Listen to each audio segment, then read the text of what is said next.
Sa huling 4 na kilometro ng karera ay nanguna na ang ace at assistant ace ng Team Sohoco pero nagulat ang mga manunood ng ang ace na si Fukutomi pa lang ang umarangkada sa team ng Hakone.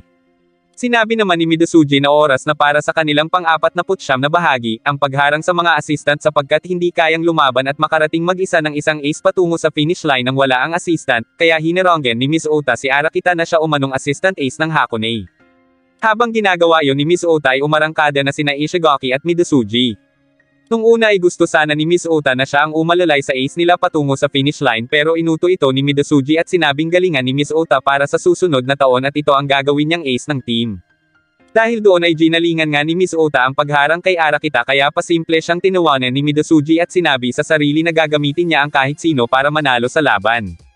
Ngunit laking gulat ni Miss Ota nang malaman na hindi pala si Arakita ang assistant ace kundi si Shinkai kaya nagawa nitong makalusot mula sa panghaharang ni Miss Ota. Agad na umarangkada ang dalawang ito ni Fukutomi at maging ang mga manunood ay hindi makapaniwala na ang ace sprinter ang ginawang assistant ace ng Team Hakone.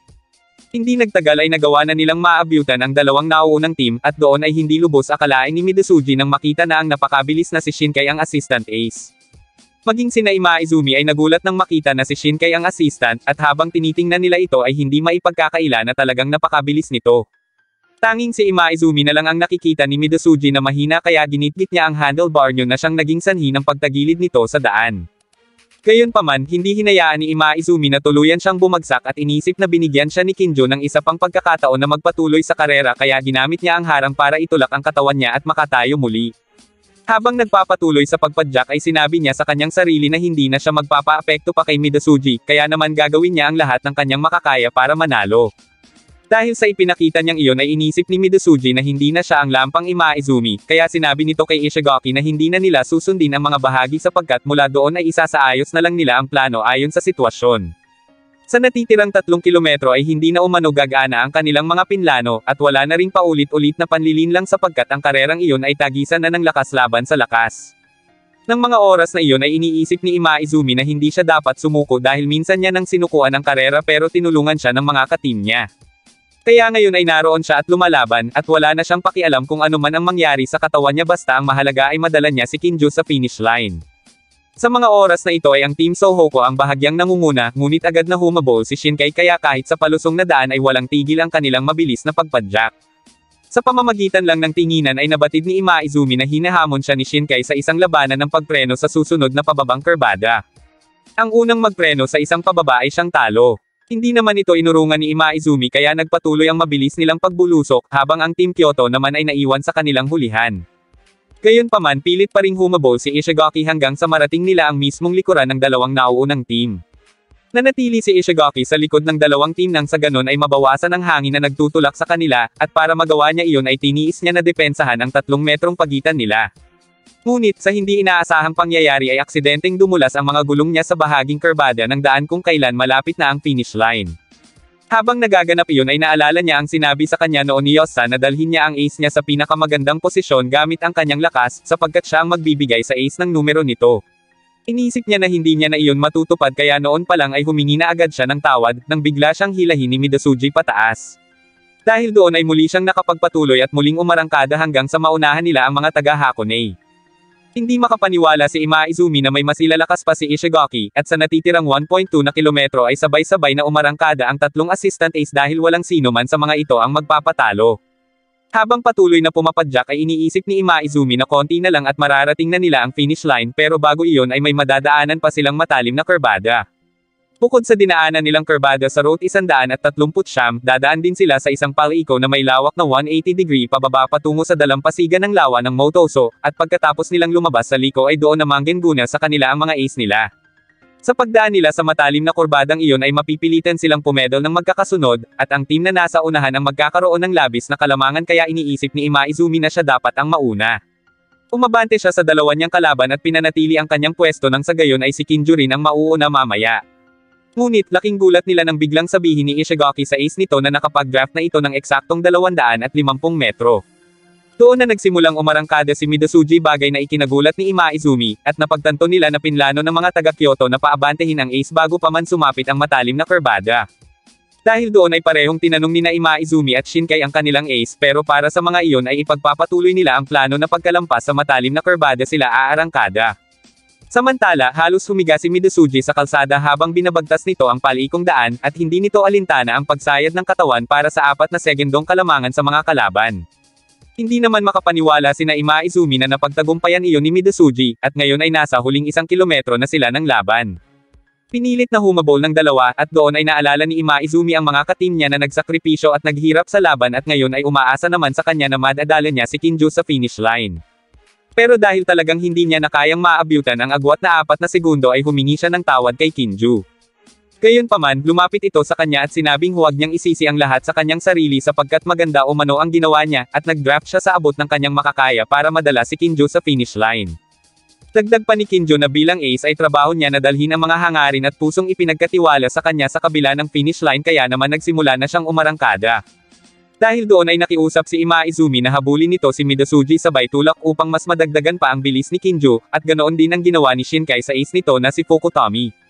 Hindi makapaniwala ang mga manunood na ang taga-Kyoto ang nangunguna sa karera, at hindi ang ace ng Hakone na si Fukutomi na tinaguri ang strongest man, at ang ace ng Sohoko na si Kinju na kilala naman bilang the man who never gives up. Iniisip din ng mga ito kung magagawang makahabol ng dalawa sa 4 na segundong pagitan at sa natitirang 800 metro bago ang finish line.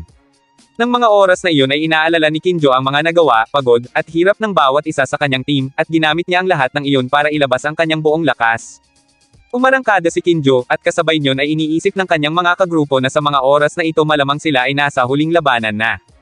Ngunit biglang natigilan si Naruko dahil naalala nito na nasa pangalawang araw din noong mahulog si Kinju sa bike nito. Gayunpaman, sinabi ni Tadakoro na huwag silang mag-alala dahil kahit anong mangyari ay magpapatuloy lang si Kinju sa karera, bagay na sinang-ayunan ni Makishima.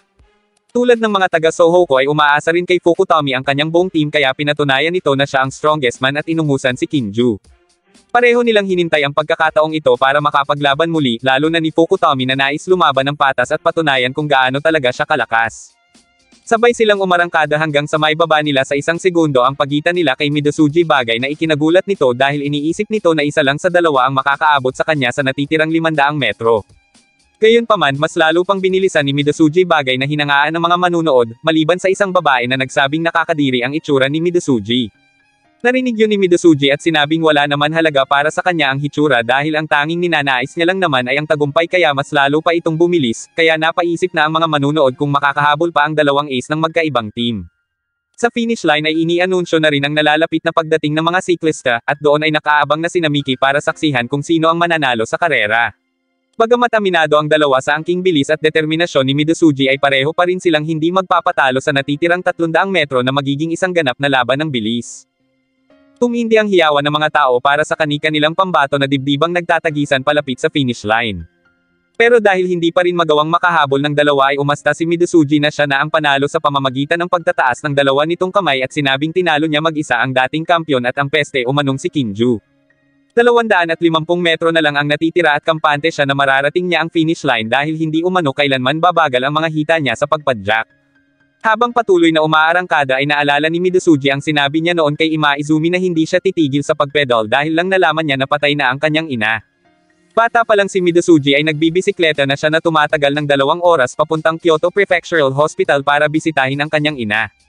Dahil sa tagal na nito sa ospital ay sa kapatid na lang nito nalalaman na si Midosuji ay nahihilig na sa pagbibisikleta na tinatawag na road racing. Noon pa man ay pangarap na ni Midosuji na manalo sa karera gamit ang bisikleta, at sinabi pa sa kanyang ina na tatawagan niya ito oras na manalo siya. Natuwa ang kanyang ina at sinabing galingan lang niya, sabay tingin sa kanyang mga ngipin sapagkat ayon umano sa narinig nito sa balita ay dapat mayroong magandang ngipin ang mga atleta. Napansin din nito na naging palangiti na ang kanyang anak simula nang magbisikleta iyon. Hindi nagtagal ay nagpaalam na si Midosuji para umuwi dahil nasa 20 kilometro pa ang lalakbayin nito pauwi gamit ang bisikleta. Bago matulog ay sinipilyo ni Midosuji ang kanyang ngipin dahil sa sinabi ng kanyang ina na dapat ay may magandang ngipin ang mga atleta. Ngunit hindi pa rin ito nabago ang katotohanan na lampas si Midosuji at binubuli ito palagi ng ibang mga bata sa eskwelahan. Isang araw ay pinagtawanan pa siya ng 3 niyang kamag-aral nang makita ng mga iyon na pangarap niyang maging isang atleta, gayong gumagamit pa nga umano siya ng kickboard kapag lumalangoy. Dahil doon ay ginurihan ng isang lalaki ang drawing niya, bagay na ikinagalit niya at sinabing hindi ng mga iyon maiintindihan ang tungkol sa pagbibisikleta dahil sa ibang sports naman ang mga iyon magaling. Habang nagbibisikleta ay sinabi rin ni Midosuji sa kanyang sarili na hindi niya kailangang maging magaling sa ibang bagay sapagkat ang kailangan niya lang ay ang maging mabilis, nang bigla siyang tumilapon dahil sa nakaangat sa daan. Gayunpaman, muli siyang bumangon at nagpatuloy hanggang sa makarating siya sa ospital kung saan naroon ang kanyang ina. Binati siya nito pati na rin ang kanyang bisikleta, bagay na ikinatuwa niya, at iyon ang naging inspirasyon niya sa naganap na karera kung saan siya ang nanalo. Agad siyang dumalaw sa kanyang ina at laking tuwa nito nang makita ang patimpalak na pinanalohan niya. Maging sa nurse na nagtitingin ng blood pressure ay ikinwento ng kanyang ina ang pagkapanalo niya, ngunit ng mga oras ding iyon ay nakita niya na bigla itong namumutla at nag-aalala ring umalis ang nurse. Wala siyang masyadong ideya sa nangyayari pero habang itinutulak yun papuntang emergency room ay sinasabi niya rito na sa darating na linggo ay may karera siya at hiniling na makapanood ang kanyang ina. Ipinangako niya rito na mananalo ulit siya kaya sinabi ng kanyang ina na gusto siya nitong makitang manalo at ipinagbili na kahit anong mangyari ay kailangan lang niyang magpatuloy. Makalipas ang ilang araw ay nakaramdam si Midosuji ng kakaiba na para bang may nawawala. Nanalo siya sa laban nung linggo pero pansin niya na hindi pumunta ang kanyang ina.